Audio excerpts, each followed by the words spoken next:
Praise the Lord मसीह यीशु में आप सबों की सलामती हो। मैं खुदा उनका खादिम पास्टर शालीम जॉन आपको एक बार फिर फेथ बाइबल कॉलेज की इस ऑनलाइन जर्नी में वेलकम करता हूं। और मैं ईमान रखता हूं कि आप इस कोर्स के वसीले से जो हम ख़ास तौर पर बाइबली अहूद को सीखने समझने और जानने की कोशिश कर रहे हैं, आप यकीनन खुदा के इन अजीम भेदों से इस्तिफ़ादा हासिल कर रहे हैं। और मैं ईमान रखता हूँ कि आप यकीनन इसी तरह से लगन के साथ इस कोर्स को भी आप सीखेंगे। और यकीनन आप रूहुल कुद्स की कुदरत और रूहुल कुद्स की मदद से आप इस कोर्स के को अपनी मसीही अमली ज़िंदगी में भी अपनाने वाले बनेंगे। आमीन। सो इस वीडियो लेसन में हम खास तौर पर सीखेंगे अगले कविनेंट के ताल्लुक से, जो कि खुदा ने नूह के साथ अहद बांधा। और अब जब हम इस अहद के बारे में स्टडी करते हैं तो इस अहद को अक्सर का द कविनेंट ऑफ प्रिजर्वेशन भी कहा गया है। प्रिजर्वेशन से मुराद है तहफ़्फ़ुज़ का या महफूज करने का अहद। और इस अहद में खुदा दर हकीकत नस्ल इंसानी को महफूज करता है। और इसमें हमें खुदावंद का ग्रेस नज़र आता है, उसकी वो अदालत ज़रूर करता है इस अहद में, मगर खुदावंद इस अहद में हमें प्रिजर्व करता हुआ भी दिखाई देता है। जब हम इस अहद को स्टडी करते हैं और इस अहद के कॉन्टेक्स्ट को समझने की कोशिश कर रहे हैं, सो अब क्योंकि अभी तक हम पैदाइश की किताब में ही हैं, और पैदाइश की किताब में हमने पिछले वीक में हमने ये सीखा कि किस तरह से खुदा ने आदम के साथ अहद बांधा, और किस तरह से हमारा खुदा जो रहीम खुदा है उसने आदम के साथ एक क्रिएशन कविनेंट को बांधा। और उसके बाद अब नूह के साथ जब हम इस अहद को स्टडी कर रहे हैं तो उसका कॉन्टेक्स्ट हमें नजर ये आता है कि आदम और हवा के गुनाह का नतीजा हमें यहाँ पर नजर आता है। जो कॉन्सिक्वेंस है आदम और हवा के गुनाह का, वो हमें यहाँ पर इस कविनेंट को बांधने से पहले उसका हमें कॉन्टेक्स्ट मिल जाता है, उसका पस मंजर मिल जाता है कि खुदा इस अहद को बांध क्यों रहा है। खुदा ने क्यों जरूरी समझा कि वो कविनेंट जो आदम के साथ उसने बांधा उसको वो रीन्यू करे। और क्योंकि जब हम बिब्लिकल नैरेटिव को स्टडी करते हैं पैदाइश की किताब में, तो हमें आगे ये मिलता है कि किस तरह से काइन ने अपने भाई हाबिल को मारा। और पहला यूहन्ना का खत 3 बाब उसकी 12वीं आयत पढ़े तो वहां पर काइन को उस शरीर का की औलाद, या आप शरीर, वहां पर वो वर्ड यूज करता है, वो शरीर से था, यानी he was offspring of serpent, इब्लीस की तरफ से था। और पैदाइश की किताब 4 बाब के मुताबिक हाबिल दर हकीकत ऑफस्प्रिंग ऑफ विमेन को रिप्रेजेंट करे, यानी कि वो नस्ल जो औरत से है। और हमें एक बड़ा अच्छा एक कंपैरिजन सा हमें यहाँ पर नजर आता है। और इसका एक और कॉन्टेक्स्ट भी ये है कि जो मैं चाहता हूँ कि आप मेरे साथ खोलें पैदाइश की किताब 6 बाब उसकी 5वीं आयत। ये बड़ी मीनिंगफुल वर्ड्स है जो आपने लाजमी याद भी रखने हैं। 6 बाब की 5वीं आयत देखें तो वहां पर लिखा है, और खुदावंद ने देखा कि जमीन पर इंसान की बदी बढ़ गई और उसके दिल के तसव्वुर और ख्याल सदा बुरे ही होते हैं। सो ये बदी का बढ़ जाना, ये इवलनेस का, ये इवल जो राइज कर रही है, वो बदी का बढ़ जाना, इसलिए खुदा ने समझा कि वो कविनेंट को दोबारा से रीन्यू करे। और उस वक्त में हम देखते हैं कि दोज डेज खुदा ने जब नजर की तो बदी के होते हुए भी खुदा ने जब नजरें अपनी लगाई और खुदा सब चीज़ों को वैल्यूएट करने लगा, उसको वहाँ पर नूह मिला। और नूह के वसीला से खुदावंद ने अपने फजल को वहाँ पर जाहिर किया। सो पहली बात जो हमने यहाँ पर सीखनी है वो ये है, नोआ एज अ न्यू एडम, नूह बतौर एक नया आदम।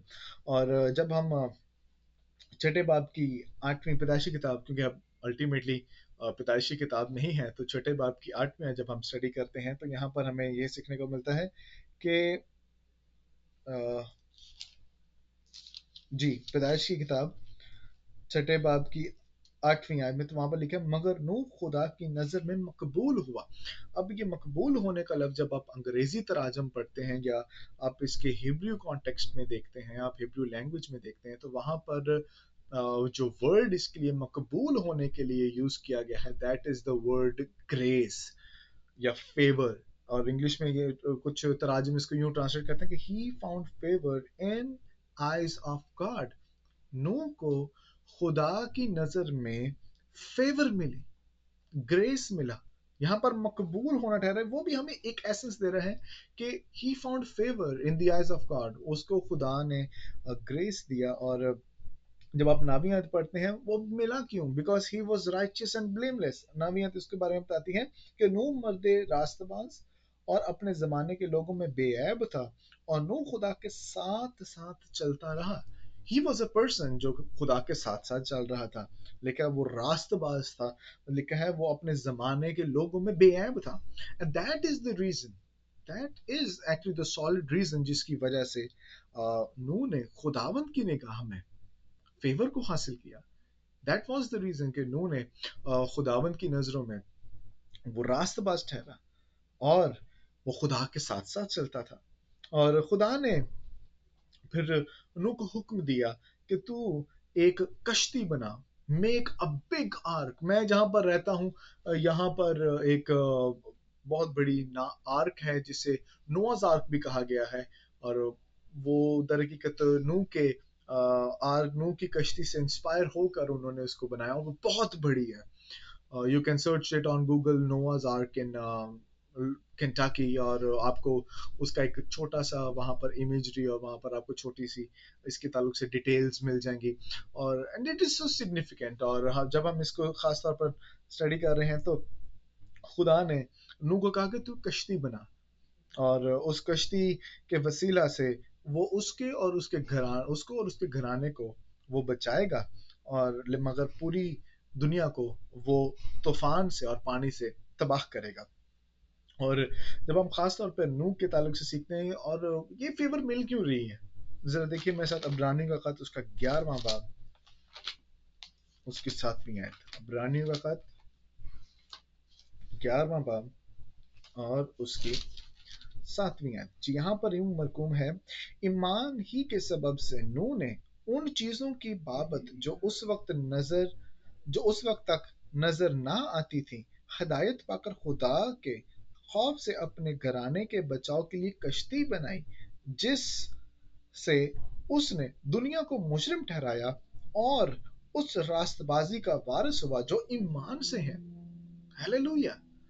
ईमान ही के सबब से नूह रास्तबाज ठहरा, ईमान ही के सबब से नूह ने कश्ती बनाई। अब उसको तो नहीं पता था कि खुदा ने तूफान भेजना है, he was just following instructions. आज जब हम खुदा हमसे बात करता है, हम लॉजिक्स ढूंढते हैं, हम उसमें से अपनी अंडरस्टैंडिंग को निकालने की कोशिश करते हैं, हम उसमें से चाहते हैं कि हमें कुछ डीपर अंडरस्टैंडिंग मिले कि how and why is this taking place. मगर नूह ने बस कश्ती बनाना शुरू कर दिया, एंड ही डिडंट न्यू। उसने ईमान पर कश्ती बनाई, और ईमान ही के वसीला से वो रास्तबाज ठहरा, वो खुदा के साथ साथ चलता था। सो ईमान ही से। और जब हम खास तौर पे 11वें बाब को भी पढ़ते हैं, तो बगैर ईमान के खुदा को पसंद आना नामुमकिन है। अगर नू ईमान ना रखता तो वो खुदा को पसंद भी ना आता, लेकिन वो ईमान रखता था खुदा पे, वो जो जिंदा खुदा है उस पर ईमान रखता था, इसलिए वो खुदा की नजर में मकबूल ठहरा। अब हम जब, क्योंकि नई, अब हमें पैदाइश की किताब में पहले बाब से तीसरे बाब तक हमें एक क्रिएशन नैरेटिव मिलता है। यहाँ पर हमें न्यू क्रिएशन नैरेटिव मिल रहा है, जहाँ पर खुदावन सब चीज़ों को नया कर रहा है। और बाद में हमें मुकाशवा की किताब में रिक्रिएशन मिल रही है, जहाँ पर खुदा सब कुछ बिल्कुल ही नया बना देगा। हम उसको एवरलास्टिंग कवेनेंट में भी स्टडी करेंगे, मगर अभी के लिए हम इस नई क्रिएशन को देखते हैं। और आप इसको मैं 8 पॉइंट्स शेयर करूंगा, some similarities या parallels with Noah and Adam। ठीक है, नोआ और एडम के दरमियान कुछ पैरेलल्स, कुछ सिमिलैरिटीज, कुछ डिफरेंसेस, हम उसको अभी स्टडी करने को हैं। और मेरे साथ देखिए, तो पैदाइश की किताब में आपको पहले बाब की दूसरी आयत में मिलता है कि जमीन की सतह पर वहां पर खुदा रूहुल कुद्स जुम्बिश कर रहा था, और जमीन सुनसान थी, वो वीरान थी, और गहराव पर अंधेरा था, मगर खुदा की रूह पानी की सतह पर जुम्बिश कर रही थी। और हमें यहाँ पर भी जब नूह के साथ अहद बांधा गया, तो यहाँ पर भी रिक्रिएशन कवेनेंट में 8वें बाब में हमें पता चलता है कि जमीन को फिर से पानी के साथ लथपथ कर दिया गया, क्योंकि तूफान की वजह से दोबारा से वहां पर पानी आ गया। और हमें क्रिएशन का कवेनेंट में भी पानी मिल रहा है, इस कवेनेंट में भी पानी ही नजर आ रहा है दोबारा से। इसके बाद जब हम देखते हैं पैदाइशी किताब पहले बाब की 20वीं और 21वीं आयत में, वहां पर भी जानवर चरिंद परिंद नजर आते हैं। और हमें 8वें बाब की 17वीं आयत से अगर मैं आगे आपके लिए पढ़ूं तो यहाँ पर लिखा है, और उन जानदारों को भी बाहर निकाल ला जो तेरे साथ हैं, क्या परिंदे क्या चौपाए, क्या जमीन के रेंगने वाले जानदार, ताकि वो जमीन पर कसरत से बच्चे दे और बारवर हों और जमीन पर बढ़ जाएं। तब नू अपनी बीवी और अपने बेटों और अपने बेटों की बीवियों के साथ बाहर निकला, और सब जानवर, सब रेंगने वाले जानदार, सब परिंदे और सब जो जमीन पर चलते हैं अपनी अपने जिन्स के साथ कश्ती से निकल गए। सो वहां पर भी हमें ये सब मिल रहे हैं, यहाँ पर भी हमें चरिंद और परिंद मिल रहे हैं। और खुदा ने खास तौर पर जो हमें नैयर नजर आते हैं पैदाइशी किताब पहले बाब की 14वीं आयत से 18वीं आयत के दरमियान, उसमें खुदा ने सूरज को, चांद को बनाया ताकि वो टाइम को गार्ड करे। यहाँ पर भी हमें 8वें बाब की 22वीं आयत में आपके लिए पढ़ता हूँ, वहां पर लिखा है, बल्कि जब तक जमीन कायम है, बीज बोना और फसल काटना, सर्दी और तपिश, गर्मी और जड़ा, दिन और रात मौकूफ ना होंगे। यानी खुदा सब चीज़ों को दोबारा से रीन्यू कर रहा है, सेम टाइम स्लॉट्स जो खुदा ने सिलेक्ट किए थे पैदाइशी किताब में कि पहले 3 अबवाब में, किस तरह से टाइम और दिन हुई, रात हुई, और देखो सो पहला दिन हुआ। और इसी तरह से खुदावंद यहाँ से इस कविनेट में भी दोबारा से, लेकिन उसको रीन्यू कर रहा है मगर उसको ख़त्म नहीं कर रहा। ये चीज़ आपने अंडरस्टैंड करनी है, he is renewing all of it, उसको ख़त्म नहीं कर रहा। और इसी वजह से यहाँ पर हमें वो सिमिलैरिटी मिल रही है। और आदम और हवा को अगर देखें पैदाइश की किताब पहले बाप की 26वीं आयत में, खुदा ने उनको कहा कि तुम सब जानदारों पर, चरिंद और परिंद पर हाकिम हो, तुम उन पर रूल करो। और 26वीं आयत में लिखा है, और वो समुंदर की मछलियों और आसमान के परिंदों और चुपाओं और तमाम जमीन और सब जानदारों पर जो जमीन पर थे इख्तियार रखें। और इसी तरह से अगर दूसरे बाब में जाएं तो उसकी 16वीं सॉरी 15वीं आयत देखें तो वहां पर लिखा है, और खुदावंद ने आदम को लेकर बागे अदन में रखा और उसकी बागबानी और निगहबानी करें। सो खुदा ने उसको बागबानी और निगहबानी करने के लिए बुलाया। Now same is the case with नोआ, नो के साथ भी सेम ही इंस्टेंस मिलता है। और नामे बाप की जरा दूसरी आयत पढ़ें तो वहां पर लिखा है, और जमीन के कुल जानदारों और हवा के कुल परिंदों पर तुम्हारी दहशत और तुम्हारा रोब होगा। So God was giving him dominion over all of these things. खुदावंद उसे रोब दे रहा है, उसे इख्तियार दे रहा है। और आगे लिखा है, और ये तमाम कीड़े जिनसे जमीन भरी पड़ी है, समुद्र की कुल मछलियां तुम्हारे हाथ में की गई हैं।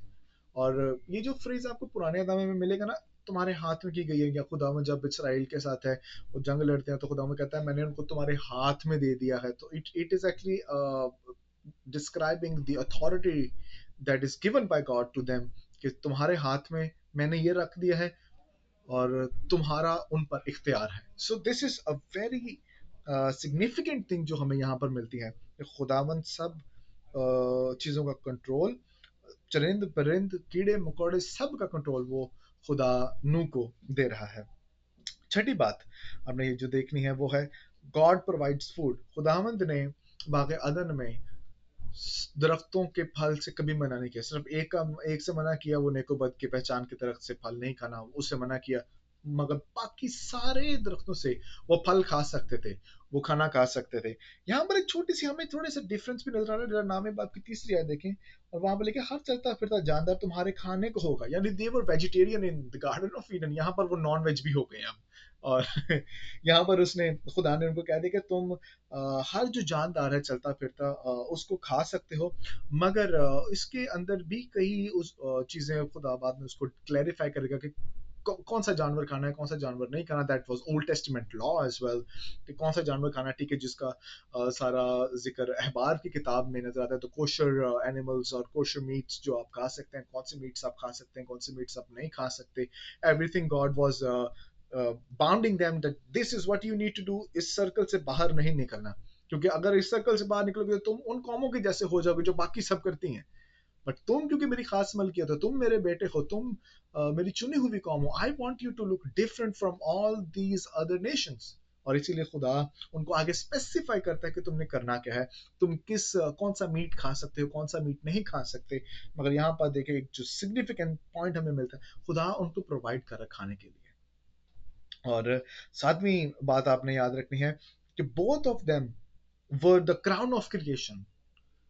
खुदा ने जब क्रिएशन कविनेंट सॉरी जब क्रिएशन कर रहा था, खुदा बोलता और वो हो जाता, मगर खुदा खुद इन्वॉल्व हुआ आदम को बनाने के लिए। खुदा ने पहले मिट्टी से सारा सांचा बनाया, उसके बाद खुदा ने उसमें उसके नथनों में जिंदगी का दम फूंका, and they it was the crown of creation. और यहाँ पर हमें खुदा नजर आता है कि वो क्योंकि खुदा की इमेज पर थे। और यहाँ पर छठी आयत में आपके लिए पढ़ता हूँ, नावे बाप की छठी आयत, जो आदमी का खून करे उसका खून आदमी से होगा, क्योंकि खुदा ने इंसान को अपनी सूरत पर बनाया है। So Noah was also created on God's image. वो भी खुदा की सूरत और शबी पर खल्क किया गया था। आठवीं बात, renewal and establishment of covenant. जरा छठे बाब की 18वीं आयत देखें और नावें बाब की 11वीं आयत। छठे बाब की 18वीं आयत में यूं लिखा है जी, नूह के बेटे पार्डन, मैं नावी बाब में पढ़ा था, छठे बाब में जाए तो छठे बाब की 18वीं आयत में यूं लिखा है, पर तेरे साथ मैं अपना अहद कायम करूंगा और तू कश्ती में जाना, तू और तेरे साथ तेरे बेटे और तेरी बीवी और तेरे बेटों की बीवियां। और नावें बाप की जरा 11वीं आयत देखें तो वहां पर लिखा है, मैं इस अहद को तुम्हारे साथ कायम रखूंगा कि सब जानदार तूफान के पानी से फिर हलाक ना होंगे और ना कभी जमीन को तबाह करने के लिए फिर तूफान आएगा। सो God was renewing and also establishing a new covenant। अब हम जब खास तौर पर क्योंकि अभी हम पैरेलल देख रहे हैं आदम का और नूह के अहद को, तो हमें कई चीज़ें सिमिलर भी नज़र आ रही, कुछ चीज़ें हमें डिफरेंस भी नज़र आ रही है। फॉर एग्जांपल वहाँ पर सिर्फ वेजिटेरियन था, यहाँ पर नॉन वेज भी है। वहाँ पर कवेनेंट बनाया गया है, यहाँ पर रिन्यू किया गया है। और कुछ चीज़ें हमें सेम भी मिलती हैं, बट कुछ चीज़ें हमें डिसकंटिन्यू होते हुए भी नज़र आती हैं। But it does not mean खुदा अहद नहीं बांध रहा। The focal point of it is that God is making and establishing a covenant। चलें जी आगे बढ़ते हैं। What is the nature of the covenant with Noah? मैं सब पढ़ी जरा छठे बाब की 18वीं आयत, और ये बड़ी मीनिंगफुल है, अभी मैंने आपके साथ पढ़ी। तो छठे बाब की 18वीं आयत में मैं दोबारा पढ़ रहा हूँ। वो कहता है, पर तेरे साथ मैं अपना अहद कायम करूंगा और तू कश्ती में जाना। सो खुदा यहाँ पर अहद बांध रहा है, और खास तौर पर प्रिजर्वेशन का अहद बांध रहा है, क्योंकि वो कह रहा है कि तू, तेरी बीवी, तेरा घराना, उसको मैं प्रिजर्व करूंगा। आज बहुत से लोग इलेक्शन को और बहुत से लोग प्रिजर्वेशन की डॉक्ट्रिन को बड़ा निगेट करते कि यार दिस इज अनबिब्लिकल डॉक्ट्रिन। नहीं, ये अनबिब्लिकल नहीं है भाई। आपको पैदाइश की किताब से लेकर मुकाशफा की किताब तक ए टू जी सब चीज़ों में आपको खुदा की प्रिजर्वेशन, एश्योरेंस और सिक्योरिटी नजर आती है। और हमने इसको सीखने की भी कोशिश की कि अगर आप कहें कि खुदा रास्त नहीं है, दिस इज नॉट फेयर, कि खुदा कुछ को सिलेक्ट कर लेगा, कुछ को निकाल देगा, नहीं, खुदा चाहे तो वो सबको बाहर फेंक सकता है, खुदा की ये मर्जी नहीं थी। सो हम ये नहीं कह सकते कि God is unjust, he is just. और हम जब खास तौर पर पैदाइश की किताब 8वें बाब की 21वें में देखते हैं कि कर्ज किस लिए किया गया, 8वें बाब की 21वें आयत, तो यहाँ पर लिखा है, और खुदावंद ने उनकी रात अंगेज खुशबू ली, और खुदावंद ने अपने दिल में कहा कि इंसान के सबब से मैं फिर कभी जमीन पर लानत नहीं भेजूंगा, क्योंकि इंसान के दिल का ख्याल लड़कपन से बुरा है, और ना फिर सब जानदार को जैसा अब किया है मारूंगा। यानी खुदा वहां पर एक सिक्योरिटी भी दे रहा है कि अब वो इस तरह से जमीन पर लानत नहीं करेगा, इस तरह से वो जमीन को तबाह बर्बाद नहीं करेगा। और खुदावन इन सब चीजों को कर रहा और डेवलप कर रहा था and he was so confident in doing all the season this work. और ये अहद खुदा ने सिर्फ नूह के साथ ही नहीं बनाया, नूह के साथ नहीं बांधा, बल्कि नूह के साथ साथ सब लिविंग क्रिएशन और सब ह्यूमन बीइंग्स के साथ बांधा। जरा देखिए मेरे साथ नामे बाप, पैदाइशी किताब नामे बाप की 9वीं और 10वीं दुआ यार, और वहां पर लिखा है, देखो मैं खुद तुमसे और तुम्हारे बाद तुम्हारी नस्ल से और सब जानदारों और जो तुम्हारे साथ हैं, क्या परिंदे, क्या चौपाए, क्या जमीन के जानवर, यानी जमीन के उन सब जानवरों के बारे में जो कश्ती से उतरे अहद करता हूँ। So God was actually establishing a covenant not just with Noah. सिर्फ नूह के साथ वो अहद ही नहीं बांध रहा था, बल्कि नूह के साथ साथ नूह की फैमिली के साथ भी, और उसके साथ ही साथ पूरी क्रिएशन के साथ भी खुदा इस अहद को इस्टेब्लिश कर रहा है, खुदा इस अहद को बांध रहा है। एक बड़ी जबरदस्त बात जो हमें इस अहद में मिलती है, दैट वाज कि खुदा इस अहद को बांधने के साथ साथ इस अहद का एक निशान भी दे रहा था। हमने स्टडी किया इंट्रोडक्शन में कि there were many signs of the covenant, और यहाँ पर हमें कविनेंट और उसका एक साइन मिलता है, and that is very specifically 8वें बाब की 12वीं आयत में। और जरा इसको स्टडी करते हैं।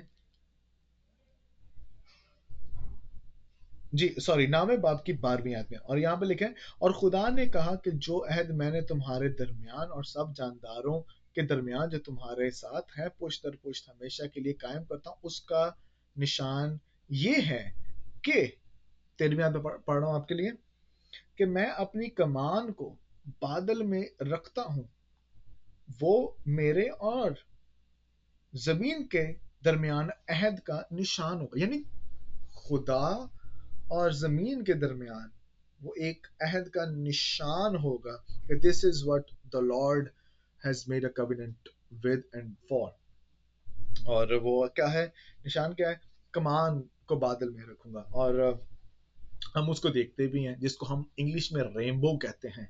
और यहाँ पर जो लफ्ज यूज किया गया है बो, इट इज एक्चुअली कमान। ये इस बात की टेस्टिमनी है कि खुदा वफादार है अपने अहद को निभाने के लिए। और ये साइन इस बात की भी दलील है कि खुदा अपने कॉल और अपने वादे को कभी भूलता नहीं बल्कि पूरा करता है।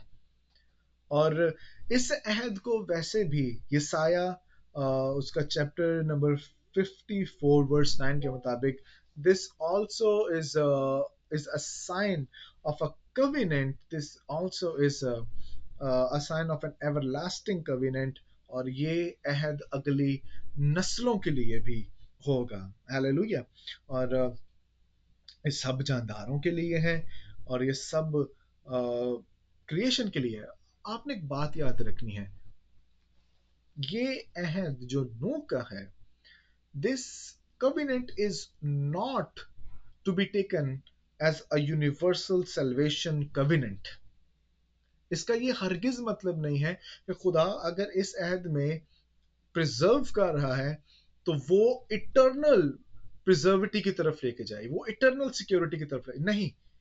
यहां पर यूनिवर्सल सल्वेशन के लिए नहीं है, बट ये universal preservation in this earth है। अगले जहां की प्रिजर्वेशन इस अहद में नहीं की गई। और खास तौर पर हम उसको जब एवरलास्टिंग कविनेंट को देखेंगे जो चर्च के साथ, कलीसिया के साथ बांधा गया, उसमें हम इसको और ज्यादा गहरे तौर पर भी समझेंगे और ज्यादा इसको गहरे तौर पर जानने की भी कोशिश करेंगे। So you need to know about all of these things. और जब हम यहाँ पर एक खास तौर पर सिग्निफिकेंट चीज देखते हैं कि कमान को बादल में रखूंगा, सो कमान के ताल्लुक से जब हम स्टडी करते हैं तो ये एक साइन है फॉर अ वेपन। और वेपन ऐसा वेपन जो जंग लड़ने के लिए इस्तेमाल किया जाता है। जो यशवा की किताब 24वें बाब की 12वीं आयत में भी ये वर्ड यूज किया गया है, पहला सैमुअल उसके दूसरे बाब की 4थी आयत में भी यूज किया गया।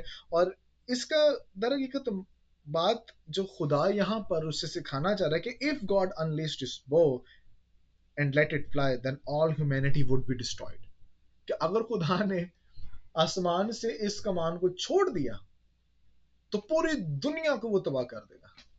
दिस इज द मीनिंग जो वो यहाँ पर पैदाइश की किताब उसके नामे बाब में खुदा नूह को सिखाने की कोशिश कर रहा है कि अगर उसने वो कमान छोड़ दी तो वो पूरी दुनिया को तबाह कर देगा। This sign of covenant is that खुदा उस कमान को पकड़े भी रखेगा, मगर जब उसने छोड़ दिया तो जंग होगी और वो पूरी दुनिया को तबाह कर देगा।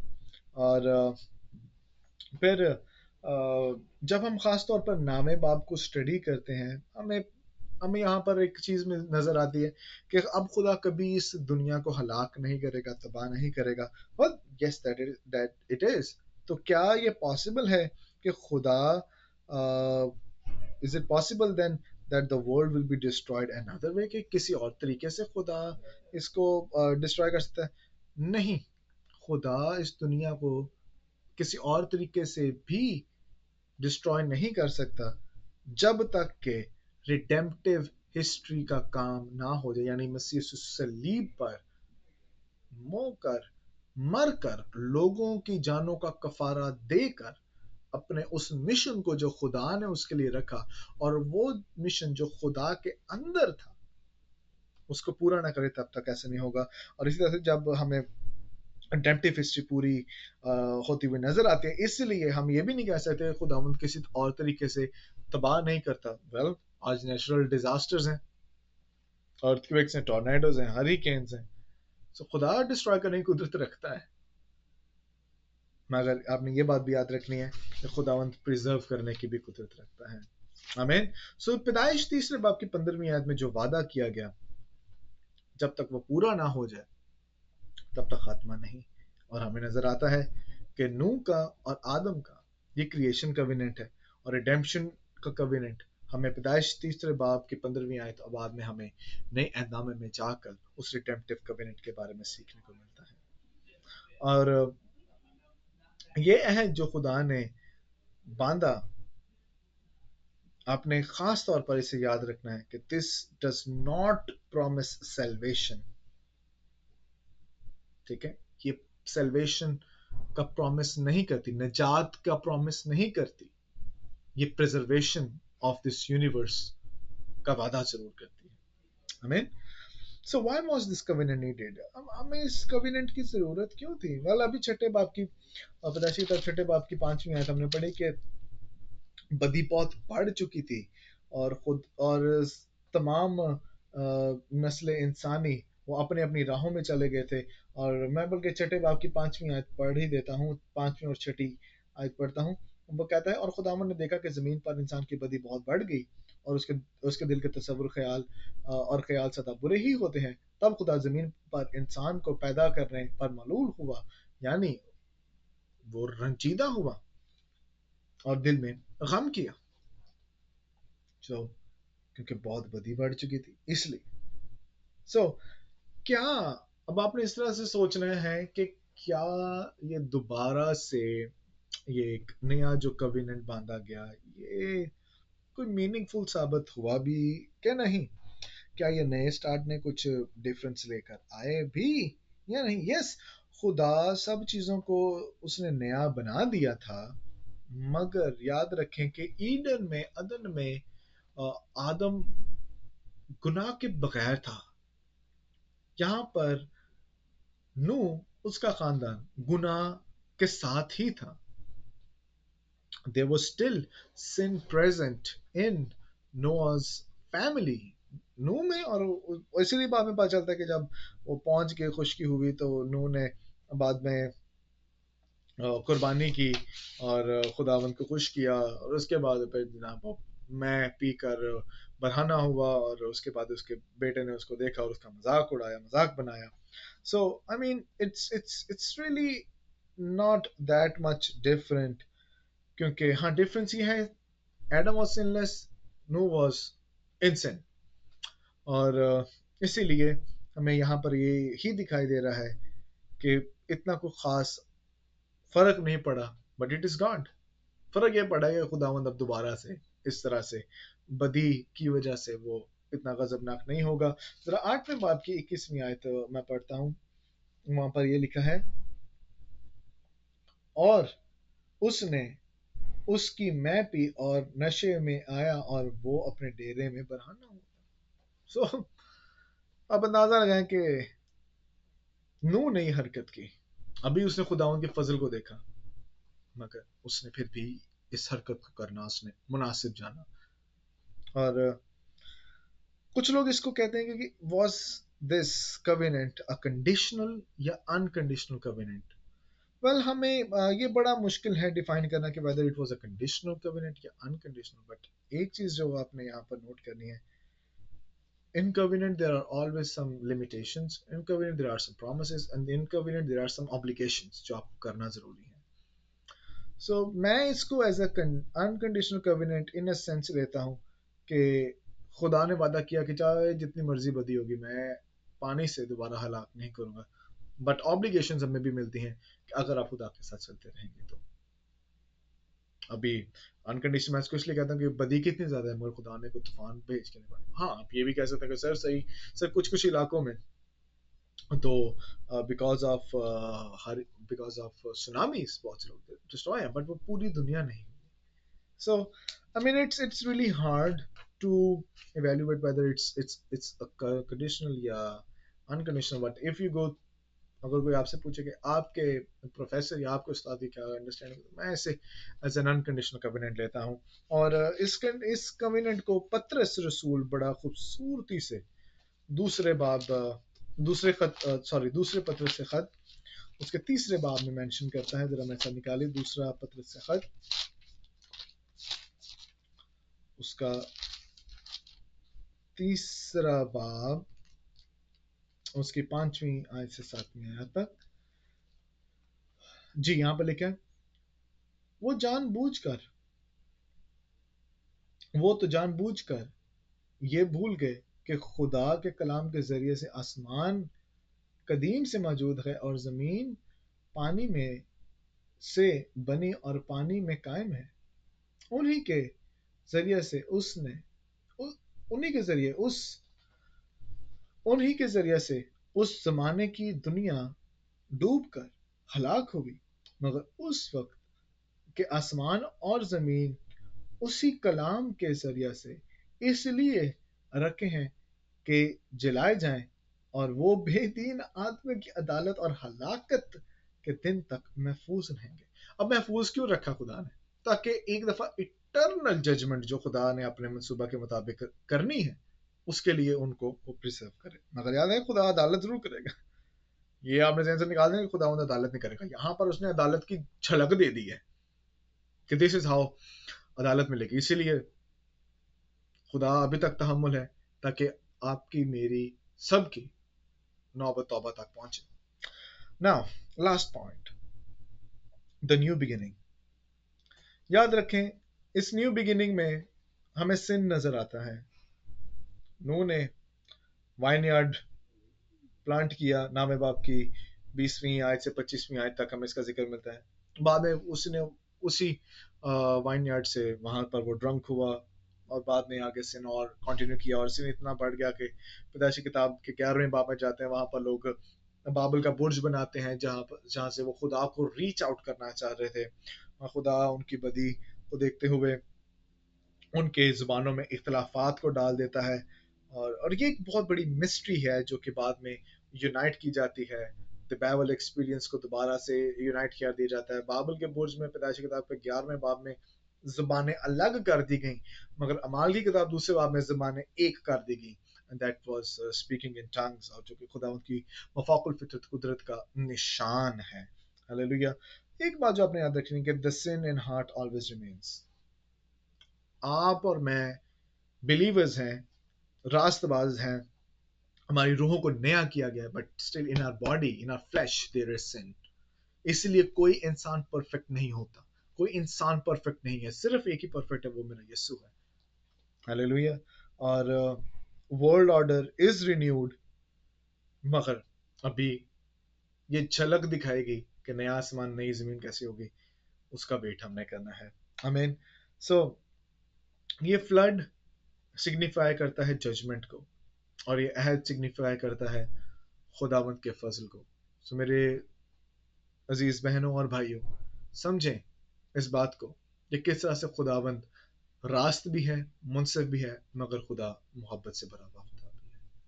मैं मान रखता हूँ कि आप इस लेसन के वसीला से इस अहद को और बेहतर तौर पर सीखने, समझने और जानने की कोशिश करें। God bless you.